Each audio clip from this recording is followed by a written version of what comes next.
이 오늘 살펴보게 될 엘리야 선지자를 생각하면 저는 그 게임 체인저라는 단어가 생각이 납니다. 이 게임 체인저는 그 상황 전개를 완전히 바꿔 놓는 사람, 혹은 아이디어나 사건, 이걸 이제 게임 체인저라 그러는데, 예를 들면 이런 겁니다.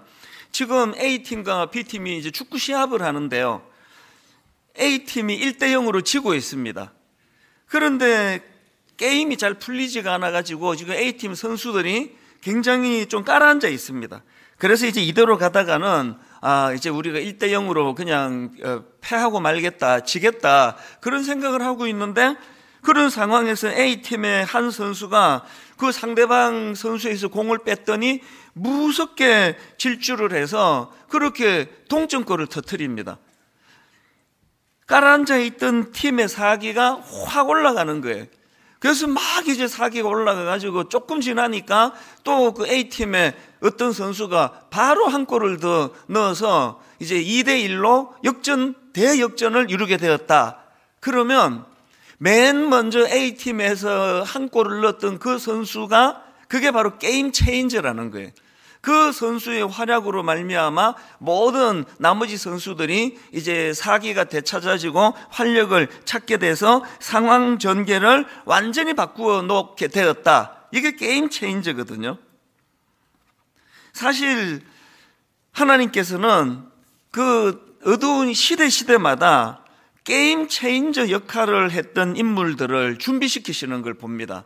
예를 들면 다윗이요, 지금 막 거대한 저 골리앗 앞에서 모두가 두려워 부들부들 떨고 있는 그때에 하나님께서는 예상 밖의 복병, 어린 그 다윗을 준비시켰습니다. 그래서 전혀 생각지도 못했던 그런 무기를 가지고 골리앗을 물리쳐서 분위기가 단번에 바꾸어지게 되는 것, 이게 게임 체인저예요. 모세도 마찬가지 아닙니까? 그 애굽에서 오래 노예로 신음생활하고 있던 이스라엘 백성들을 위하여 하나님은 모세를 게임 체인저로 부르셔서 홍해를 건너게 하시고 광야의 길을 가게 만드시는데, 이 모세도 의외의 인물입니다. 본인이 자기는 아니라고, 난 자격이 없다고, 난 못한다고, 그렇게 극구사항하는 모세를 하나님께서 훈련시키시고 다듬으셔서 게임 체인저로 만들어 주신다는 겁니다. 저는 이런 말씀들을 읽고 묵상할 때마다 하나님, 부족하지만 저를 그렇게 좀 써주시기를 원합니다. 하나님, 이 어둡고 힘든 시대에 하나님 앞에 게임 체인저로 쓰임받기를 원합니다. 이런 관점으로 오늘 본문을 보면은, 오늘 본문에 나오는 엘리야 선지자도 마찬가지입니다. 지금 이스라엘은 악한 왕 아합으로 온 나라가 암울한 상황이에요. 특히나 지금 오랜 가뭄으로 고통당하고 있는 어둡고 우울한 상황인데요, 하나님께서는 이런 어두운 시대에 엘리야 선지자를 게임 체인저로 그렇게 준비시키고 계셨던 거거든요. 그래서 그가 오늘 본문에서 참 게임 체인저로서 놀라운 활약을 펼치는 것을 볼 수 있는데, 제일 먼저 본문에서 등장하는 것은 그 어두운 가뭄의 시대에 대한 이 엘리야 선지자의 선포입니다. 자, 열왕기상 18장 41절입니다. 엘리야가 아합에게 이르되 올라가서 먹고 마시소서, 큰 빗소리가 있나이다. 여러분, 3년 6개월이라는 엄청난 그 가뭄의 기간에 고통당하고 있던 백성들에게 이것보다 반가운 소식이 있겠냐고요. 큰 빗소리가 있나이다. 이런 놀라운 희망의 메시지를 전하고 있는데, 그런데 참 이상한 것은요, 사실은 엘리야가 큰 빗소리가 있다고 선포하던 그때 비가 안 왔습니다. 이게 어떻게 된 건가? 그래서 자세히 보니까요, 엘리야가 비가 온다 이렇게 말하지 않고 빗소리가 들린다 그래요. 자기한테만 들리는 거죠. 이런 면에서 보면은 엘리야는 둘 중에 하나입니다. 거짓말쟁이거나 허풍쟁이거나 아니면 선견자거나. 이 선견자, 이걸 제가 사전을 찾아보니까요, 앞일을 미리 내다보는 식견이나 능력을 지닌 사람, 이렇게 풀이하더라고요. 엘리야가 거짓말쟁이가 아니라 선견자인 것이 확실한 것은 그 다음 나오는 결과입니다. 지금 비가 오지 않는데도 빗소리가 들린다라고 그렇게 선포한 엘리야가 선포한 바로 이후에 45절에 이제 여기서 중요한 건 조금 후에 구름과 바람이 일어나서 하늘이 캄캄해지며 큰 비가 내리는지라. 이래서 엘리야가 선견자라는 거죠. 앞일을 미리 내다보는 식견, 이런 능력을 가진 사람. 아니, 비 오고 있는데 비 온다, 이게 무슨 선견자입니까? 그건 그냥 시끄러운 사람이죠. 하나님 앞에서 우리가 참 이 비 올 조짐도 없는, 그래서 너무나 사람들의 심령이 메말라가는 그런 때에 하나님의 빗소리가 들릴 수 있는 사람, 그게 선견자라고 한다면, 그럼 이제 이렇게 질문할 수가 있겠죠. 그럼 엘리야는 어떻게 그 비가 오지도 않는데 그 빗소리를 들을 수 있었나? 저는 그것을요, 오늘 본문이 시작되기 바로 직전, 오늘 본문 열왕기상 18장 맨 앞에 나오는 1절에 보면은 그가 받은 하나님의 말씀이 있습니다. 자, 1절 한번 보십시오. 많은 날이 지나고 제3년에 여호와의 말씀이 엘리야에게 임하여 이르시되 너는 가서 아합에게 보이라. 그 다음 보십시오. 하나님 말씀하십니다. 내가 비를 지면에 내리리라. 그러니까 제가 상상해 보니까 이런 겁니다. 지금 엘리야의 귀에 후두두두두 이 빗소리가 들리는 게 아니라 하나님이 내가 비를 지면에 내리리라는 이 약속의 말씀이 귓가에 이게 빗소리처럼 들리는 거거든요. 그래서 엘리야는 그 하나님의 말씀이 그에게 들려졌던 그것 때문에 어떤 상황에도 흔들리지 않는 희망의 사람이 된 거예요. 그래서 저도 하나님께 기도합니다. 목회자로서. 하나님, 저도 부족하지만 엘리야처럼 이 말씀이 주는 확신, 그래서 여러분 강단에서 전하는 말씀이 다 이런 거 아닙니까? 모두가 암울하고 3년 6개월 동안에 이 비가 오지 않는 가뭄으로 심령이 메말라 있는 것과 같은 이 세상을 살아가는 성도님들에게 제가 주일 말씀을 통해서 여러분들에게 빗소리가 들립니다, 이걸 전하는 역할 아니겠습니까? 들리지도 않는데 들린다, 그건 거짓말이니까요. 하나님 저에게 날마다 이런 희망의 말씀이 선포될 수 있도록 영적으로 항상 민감해져야 되는 거거든요. 그런가 하면 여기서 또 한 가지요. 오늘 본문에서 엘리야가 또 한 가지 놀라운 선언을 합니다. 자, 본문 44절입니다. 7번째 이르러서는 그가 말하되 바다에서 사람의 손만한 작은 구름이 일어나나이다. 그랬더니 44절 하반절 한번 보십시오. 이르되 올라가 아합에게 말하기를 비에 막히지 아니하도록 마차를 갖추고 내려가소서 하라 하니라. 누가 선견자입니까? 이 손만한 작은 구름을 보고 손만한 작은 구름이 떴다 이렇게 말하는 사람이 있고요, 손만한 작은 구름을 보고 이제 그 절대 권력을 가진 왕에게 그 겉은 소리 했다가는 그 목숨이 위태로운 거 아닙니까? 확신을 가지고 엘리야가 이제 비가 옵니다, 마차를 준비하고 마차를 타고 가시라고 이렇게 말할 수 있는 사람이 있고, 두 종류 아닙니까? 여러분은 예수 믿는 사람으로 어느 부류에 더 가까우세요? 손 많은 구름밖에 못 보시는 분, 그래서 맨날 아쉽고 맨날 목마르고 맨날 그런 것 때문에 우울하고 내 눈에는 손 많은 구름밖에 안 보여. 그런가 하면은 어떤 사람은 그 손만한 구름을 보고서도 이제 하나님의 아름다운 비가 이제 허락될 것이다, 이런 확신을 가지고 주변에 희망을 전하는 그런 사람이 있고요. 이런 면에서는 저는 엘리야 하면은 떠오르는 단어가 하나 더 있는데 비저널이라는 단어예요. 이 비저널이라는 단어는 미래를 읽고 전망을 제시하는 사람, 이 비저널이래요. 또 비전이 있는 사람, 선견지명이 있는 사람.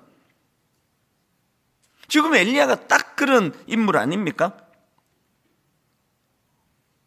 제가 미국에 이민 가던 해에 그 ABC 방송이라고 이제 미국 전국 방송인데요, 거기에 이제 무슨 그 시사 프로그램이 테드 카푸인가, 제가 지금 기억이 어렴풋한데요, 이제 유명한 그 앵커맨이 진행하는 시사 프로그램이에요. 그런데 그 프로그램 제목이 2020이에요. 20하고 슬러시하고 20이에요. 그 저는 뭐 영어도 그때 잘 못했고 미국 문화도 모르고 지금처럼 인터넷이 있어갖고 뭐 검색하면 금방 나올 텐데 이 2020가 왜 제목이 2020인지가 너무 궁금한 거예요. 이민생활 끝날 때까지 몰랐습니다. 너무 궁금한 겁니다. 20. 왜 시사 프로그램을 이렇게 한다 그랬는데 최근에 제가 책을 읽다가 그 설명하는 걸 제가 읽고 정말 너무 이 채증이 내려가는 게 이게 이런 뜻이구나. 그게 뭐냐 하니까요. 왜 그 시사 프로그램 제목이 20인가 하니까 그 미국 사람들은 전반적으로 시력이 좀 약화됩니다. 그래서 미국 사람들 입장에서 인간의 최고 시력을 뜻하는 2.0, 2.0 그 뜻이래요. 그러니까 이게 이제 시사 프로그램이니까 내가 정확하고 밝은 눈으로 취재를 하겠다. 그런 뜻을 담아가지고 제목을 그렇게 정했대요. 35년 만에 제가 궁금한 게 하나 이제 풀렸습니다. 그런데 여러분, 사실 이 제목을 참 잘 지은 것 같은데요. 솔직히 말하면 인간의 최고 시력을 2.0이라고 말한 것은 옳은 게 아닙니다. 근래에 제가 어느 안과 병원 소개 글을 보니까요, 이 몽골 사람들 시력이 3.0에서 4.0이래요.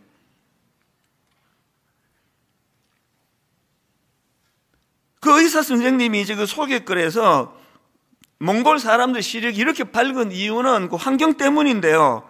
그 넓은 평야에서 먼 거리를 보면서 그렇게 살아가다가 보니까 이게 눈이 점점 발달이 된대요. 이게 시력이 점점 좋아진다는 겁니다.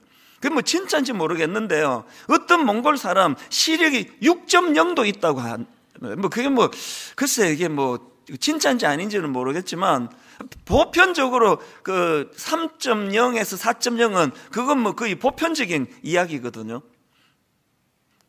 저는 글을 읽으면서 이제 의사 선생님이 하는 이야기가 오늘 우리는 이 스마트폰, 전자기기, 또 책, 이런 것 때문에 이제 이게 먼 곳을 바라볼 기회가 없어서 점점 이제 눈이 더 나빠진다는 거예요. 제가 지금 이렇게 쓱 보니까요, 거의 한 절반 이상이 지금 안경을 다 쓰고 계세요. 그러나 또 그 중에 또한 안 쓰는 분의 한 절반은 또 렌즈를 끼고 계시잖아요. 안경 안 쓰는 척 하시면서.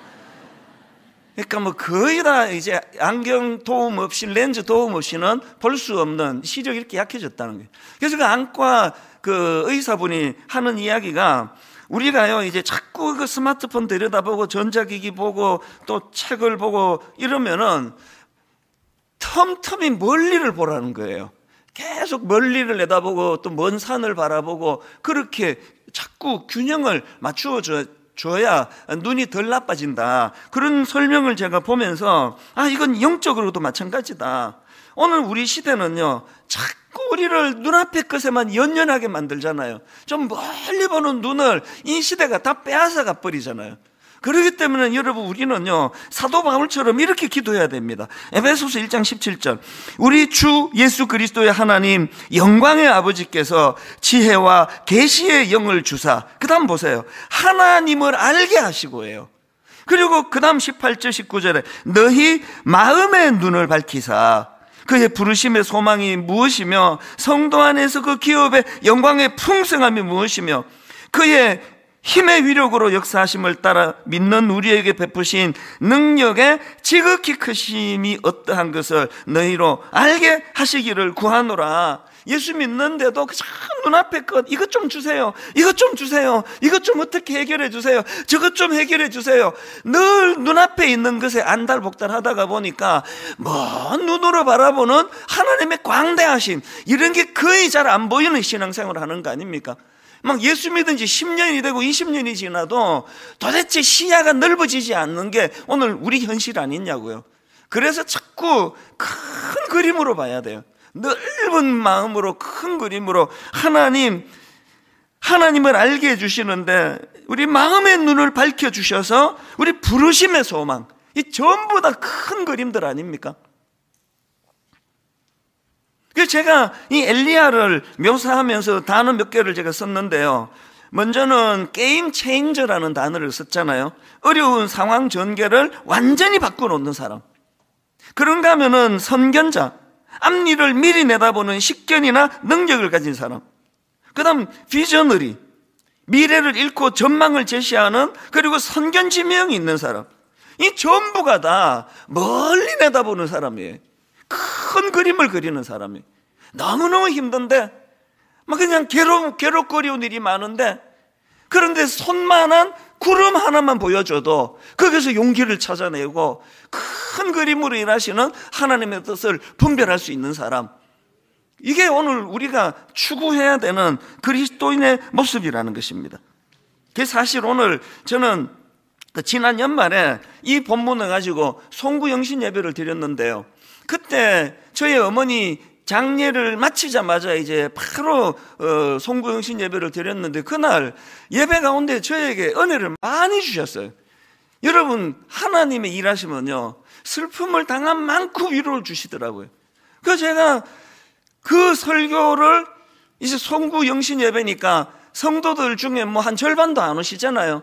언제 제가 이 설교를 다시 한번 묵상하고 다듬어서 한번 모든 성도님들이 설교를 다 들으시도록 그런 마음의 꿈을 지난 한 석 달 동안 꿔왔습니다. 이거 언제 이 말씀을 선포할까 모르겠습니다. 그날 저의 어떤 특별한 상황 때문에 저에게만 이런 은혜를 주셨는지 모르겠지만, 이제 오늘 우리는 이 게임 체인저, 또 선견자, 또 비저너리, 이런 것들로 설명할 수 있는 엘리야 선지자를 살펴보면서 하나님 앞에 우리가, 여러분, 이 어둡고 우울한 시대에 우리도 엘리야처럼 게임 체인저로 쓰임받기 원합니다. 이런 큰 그림을 그리면서 오늘의 이 대안을 한 4가지로 제가 정리를 해드리려고 합니다. 첫째로요, 어둡고 우울한 이 시대를 극복하려면 하나님에 대한 몰입 훈련이 필요합니다. 하나님에 대한 몰입이요. 자, 오늘 본문 열왕기서 18장 42절입니다. 엘리야가 갈멜산 꼭대기로 올라가서 땅에 꿇어 엎드려 그의 얼굴을 무릎 사이에 넣고, 여기 보면 지금 엘리야가 기도하는데요, 어디로 기도하러 갔습니까? 갈멜산 꼭대기로 갔습니다. 이 갈멜산 꼭대기는 엘리야에게 있어서 사람들과 격리된 장소예요. 엘리야는 그 격리된 장소 갈멜산 꼭대기로 올라가서 오직 하나님과만 소통할 수 있는, 오직 하나님께만 집중할 수 있는 그런 시간을 가졌거든요.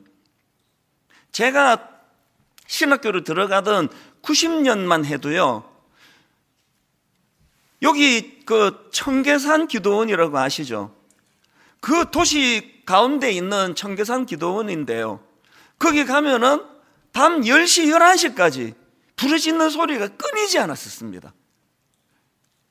그 청계산 기도원이 어떤 사람에게는 엘리야에게 갈멜산 꼭대기인 거예요.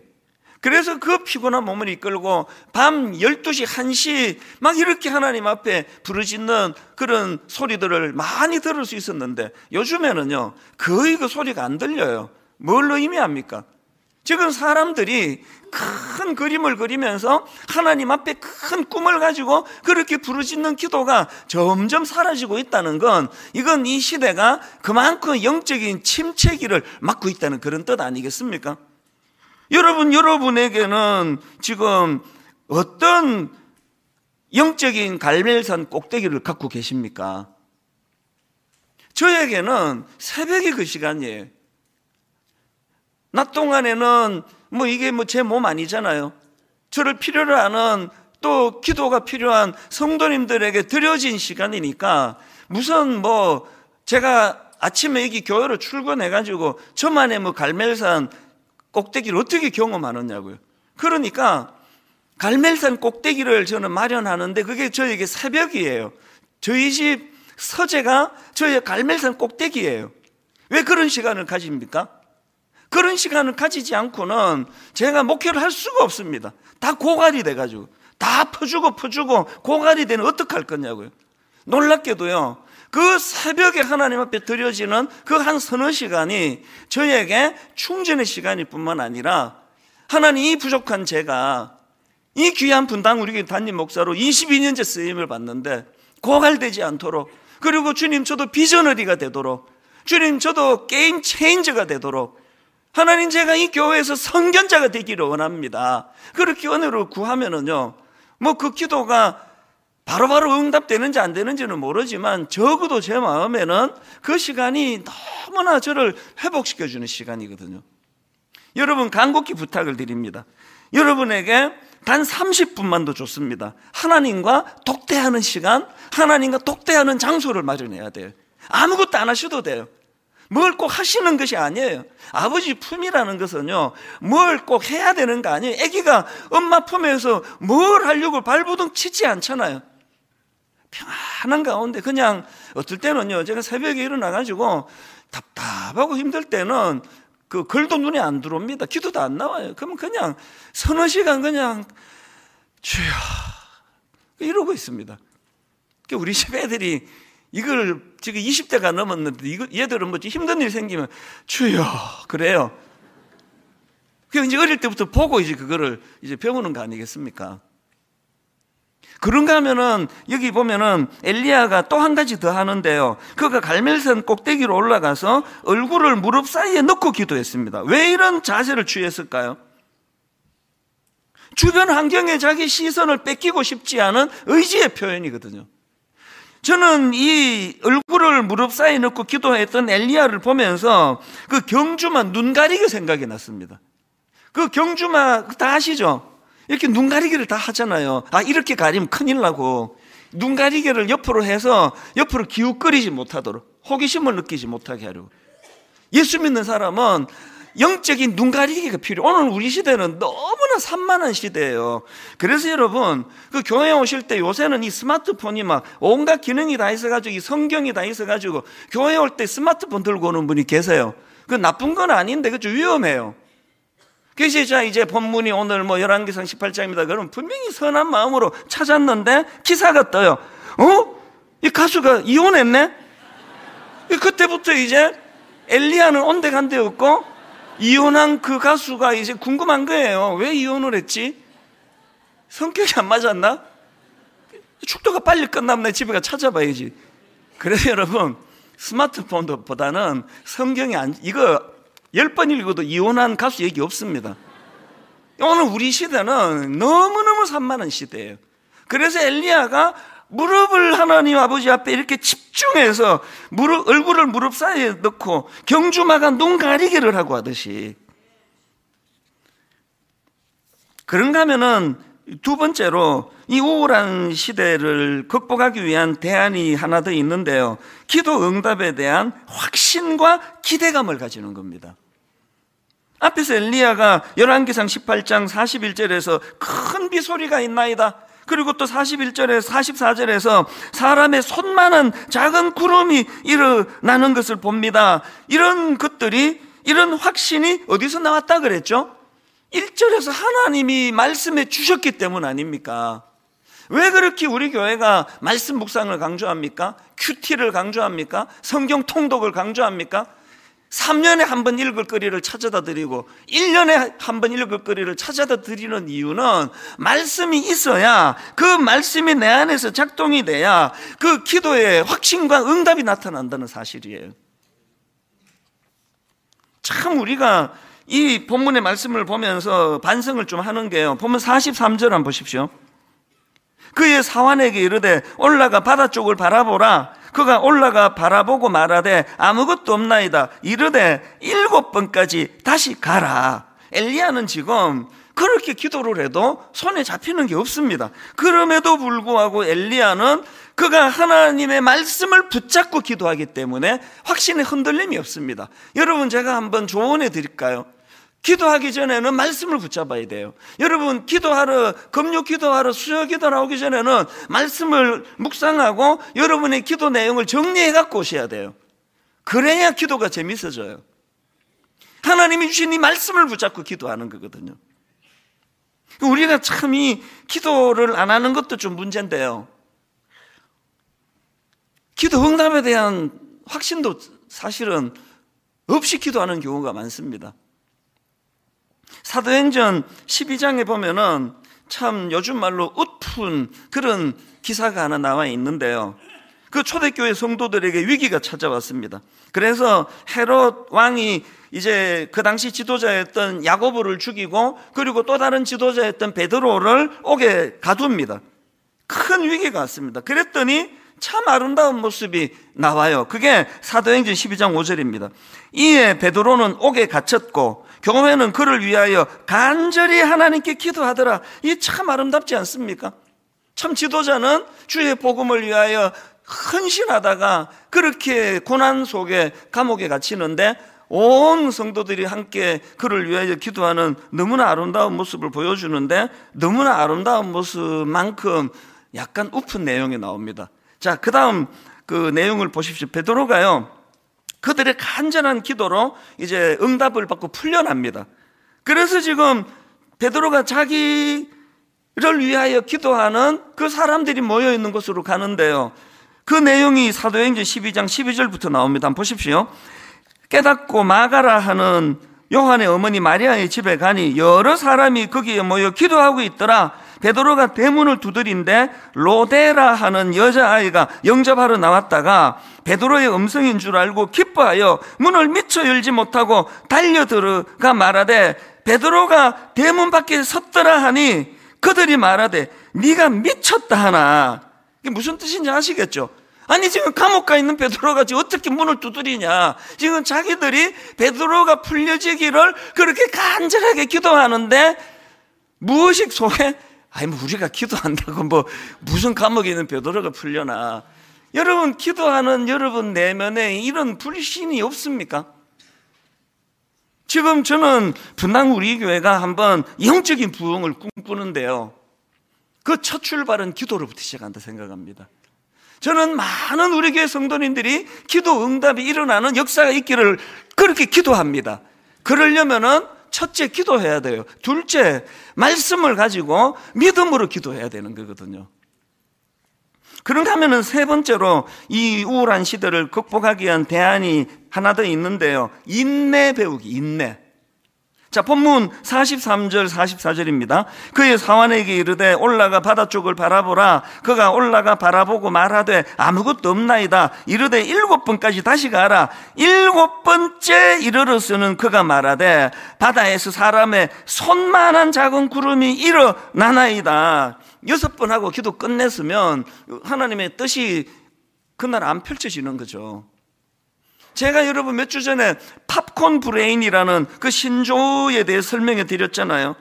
뭐 두드리면 바로바로 즉각적으로 응답하는 이런 스마트폰 같은 여기에 익숙해지다 보니까 이게 지금 뇌 구조가 이 현실 적응에 좀 둔감하게 만든다는 거예요. 그래가지고 그 실험하면서 이 인터넷을 장시간 사용하는 사람의 뇌를 그 MRI 영상을 찍어서 분석해 보니까요, 그 사람 뇌에서 생각 중추를 담당하는 그 회백질의 크기가 줄어들어 있더라는 겁니다.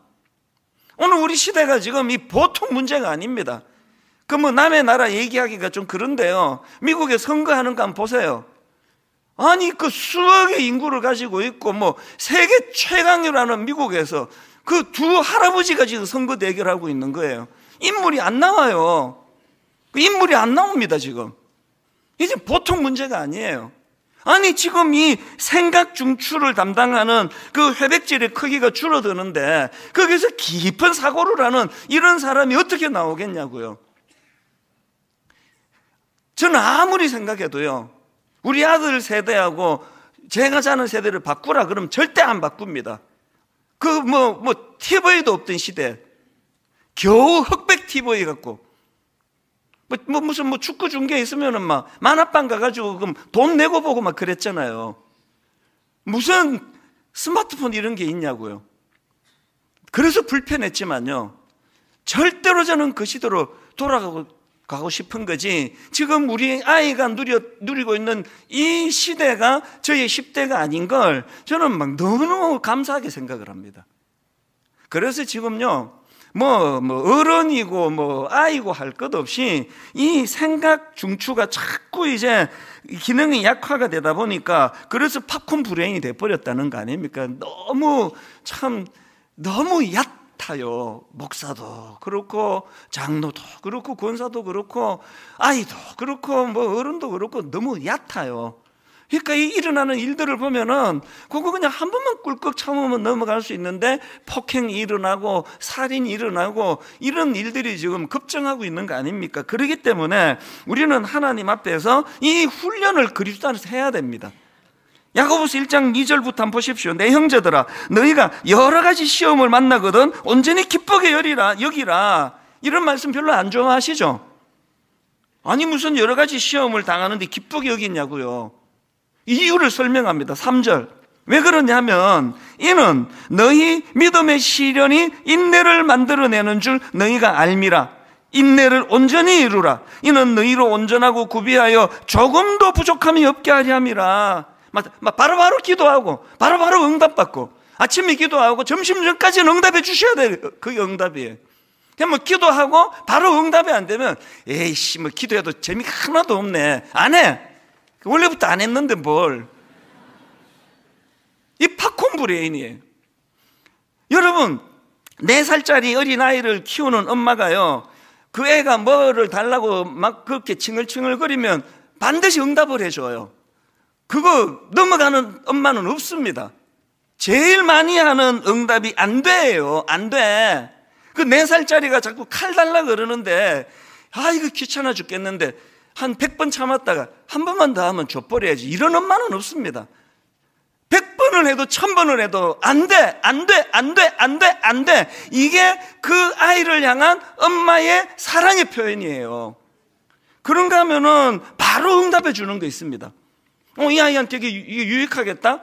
하던 일도 멈추고 달려가가지고 구해주는 게 그게 엄마의 사랑이에요.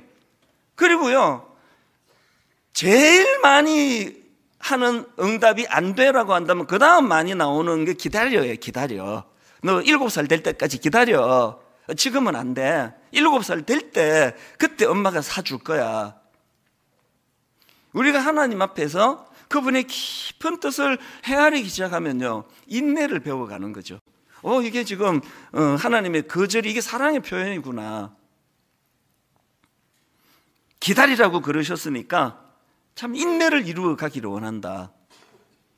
마지막 4번째로요 이 우울한 시대를 극복하기 위한 4번째 대한 기쁨의 퍼포먼스입니다. 사실은 이 4번째 때문에 제 마음이 너무나 뜨거워졌습니다. 어머니 돌아가신 직후에. 자, 본문 45절 46절입니다. 조금 후에 구름과 바람이 일어나서 하늘이 캄캄해지며 큰 비가 내리는지라 아합이 마차를 타고 이스라엘로 가니 여호와의 능력이 엘리야에게 임하매 그가 허리를 동이고 이스라엘로 들어가는 곳까지 아합 앞에서 달려갔더라. 엘리야는 3년 6개월의 가뭄을 종식시키고 큰 비가 내리자마자 그 비를 맞으면서 미친 듯이 달려가요. 지금 그 악한 아합 왕은 마차를 타고 가는데 지금 왜 이 엘리야가 미친 듯이 그렇게 달려갈까요? 몇 가지 이유가 있죠. 무엇보다도 응답에 대한 기쁨 때문이에요. 내 기도를 들으시는 신실한 하나님, 그 3년 6개월간의 가뭄을 종식시켜 주신 하나님 은혜를 생각하면 가슴이 터질 것 같은 거예요. 그게 막 체면이고 뭐고 막 미친 듯이 달리는 거예요. 제가 신학교 2학년이었던 기억해요. 내가 그때 지방에서 교육준사하면서 달동네에서 살았거든요. 목사가 물질 훈련해야 된다. 그래서 월세 48,000원짜리 달동네에서 창고를 개조해가지고 겨울에는 추워서 정말 죽을 것 같고 여름에는 더워서 못 견딜 것 같은 그 공간에서 꿈을 키웠는데 어느 날 하나님이 이 말씀을 제게 주셨어요. 빗속을 달리는 그 엘리야를 보고 제가 얼마나 많이 울었는지 몰라요. 하나님 이 어두운 시대에 응답의 기쁨을 가지고 빗속을 달려가는 것. 그리고 왜 빗속을 달려갑니까? 그 악한 아합 왕이 마차를 타고 가는데 요즘으로 말하면 그 악한 왕에게 당신 같은 악한 왕으로 인한 이 절망적인 시대 속에서도 여전히 하나님은 역사하고 계신다. 시위하는 게 시위. 빗속을 달리는 그 엘리야.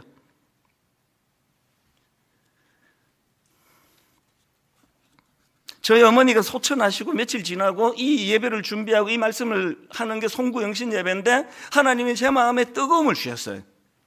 하나님, 누구나 이제 하나님 앞으로 부름을 받아 다 가는 건데 제가 남아있는 이 시간 동안 다시 뵐 어머니 앞에 뵙게 될 우리 예수 그리스도 그분 앞에 부끄럽지 않은 핏속을 달리는 이 은혜를 제가 여러분과 나누고 싶었던 거죠. 요한복음 16장 24절, 지금까지는 너희가 내 이름으로 아무것도 구하지 아니하였으나 구하라 그리하면 받으리니 뭐가 충만합니까? 너희 기쁨이 충만하리라.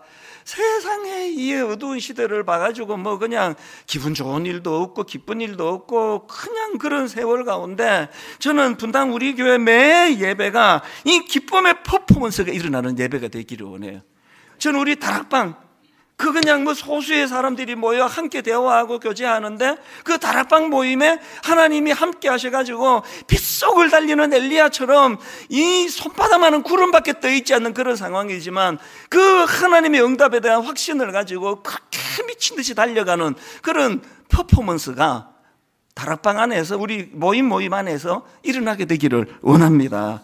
결론을 저는 이렇게 맺기를 원합니다. 여러분, 우리 삶에서 진정한 게임 체인저가 한 분 계시는데 예수 그리스도세요.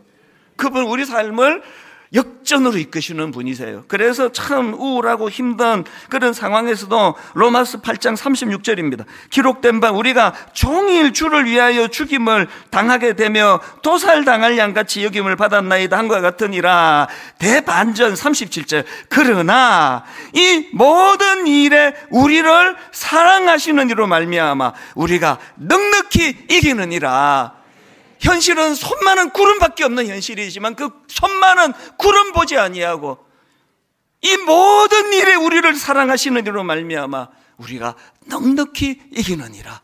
이 퍼포먼스가 예배 가운데 다락방 소그룹 안에서 여러분 가정에서 길을 걷다가 저도요 이 나이가 될 때까지 가슴이 터질 것 같아서 걸을 수가 없어서 미친 듯이 달려가던 그 순간들이 여러 번 내 머릿속에 떠올려 있습니다. 여러분 인생에 이런 거룩한 기쁨의 퍼포먼스가 많이 일어나게 되기를 주님 이름으로 축원합니다.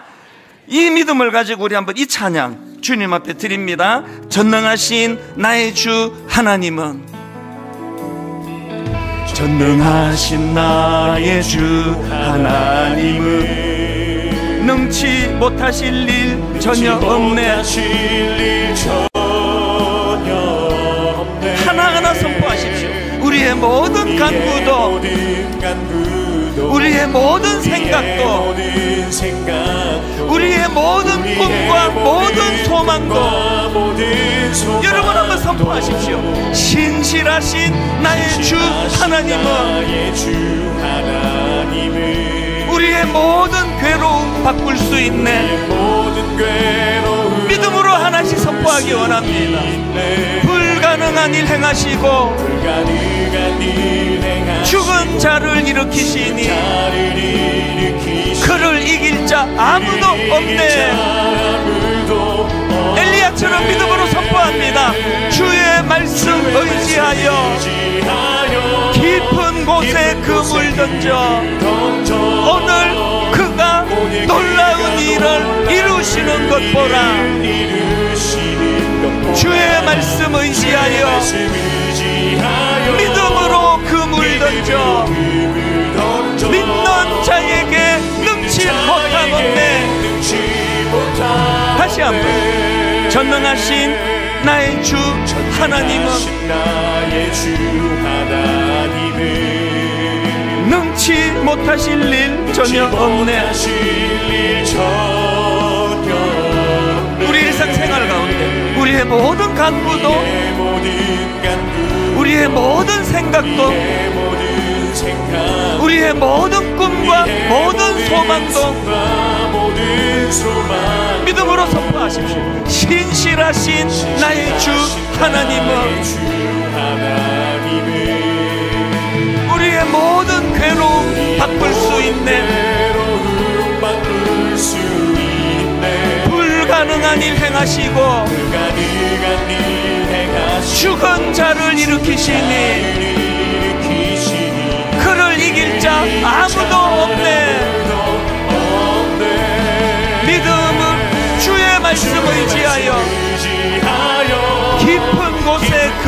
던져 오늘 그가 놀라운 일을 이루시는 것 보라. 주의 말씀을 의지하여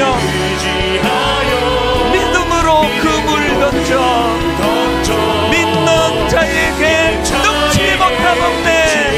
우리가 자리에서 일어나셔서 주의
오늘 그가 놀라운 일을 이루시는 것 보라.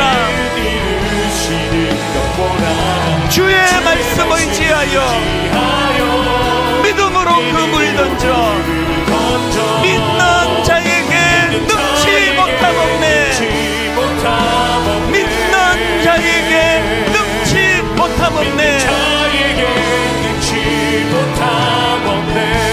여러분, 이 시간에 한번 우리가 믿음의 퍼포먼스를 드려야 돼. 하나님, 내 눈에는 손만한 작은 구름밖에 안 보이지만 하나님 3년 6개월의 그 엄청난 가뭄이 끝나는 폭우가 보여지기를 원합니다. 하나님 앞에 매 예배 때마다 엘리야와 같은 선견자가 되기 원합니다. 각자에게 주신 기도 제목 가지고 우리 한 목소리로 합심하여 같이 기도하시겠습니다. 살아계신 하나님 아버지, 오늘 예배 가운데 개입하여 주시고 하나님 아버지, 우리 모든 성도님들의 삶 가운데 아버지 손만한 작은 구름 하나 보여주시기를 원합니다. 하나님, 손만한 작은 구름 하나 쫓아온다 할지라도 믿음을 주시고 믿음으로 하나님 아버지, 하나님의 능력과 하나님의 인하심 우리에게 중약하게도 말씀을 의지하여 하나님 한번 우리에게 주시는 믿음으로 드려지기를 원합니다. 너무나 확신을 가지고 큰 비가 내린다는 하나님의 말씀을 선포하시네. 나에게도 말씀이 하나님의 약속을 말씀을 확신을 가질 수 있는 내 믿음을 넣어 주시옵소서. 주님, 그렇게 우리 영적인 시야가 넓어지게 하여 주시옵시고 앞으로 나에게 역사하시고 능력의 주 하나님, 우리 주 하나님을 바라볼 수 있는 우리 영혼이 늘게 하여 주시옵소서. 그럴 때 이 우울한 시대 가운데 주님 하나님과 돌입하며 나가길 원합니다. 우리가 마주하는 매일의 일상 가운데서 영적인 갈멜산을 내게 허락하여 주시옵시고 하나님 아버지, 이 예배 가운데 또 새로운 손 많은 구름 하나 보여주시기를 원합니다. 손 많은 구름 하나로 충분합니다. 하나님의 약속의 말씀을 붙잡고 하나님 아버지 선견자로 살아가 너무나 아프고 상한 주변 사람들에게 엘리야처럼 넉넉히 게임 체인저로서 그들을 위로하고 격려하고 용기를 주고 말씀으로 아버지 아름답게 그를 섬기는 이런 많은 역사가 우리 교회 안에 일어나도록 함께 하시고 이번 한 주간에 그런 역사가 다락방 모임마다 일어나게 하여 주시옵소서.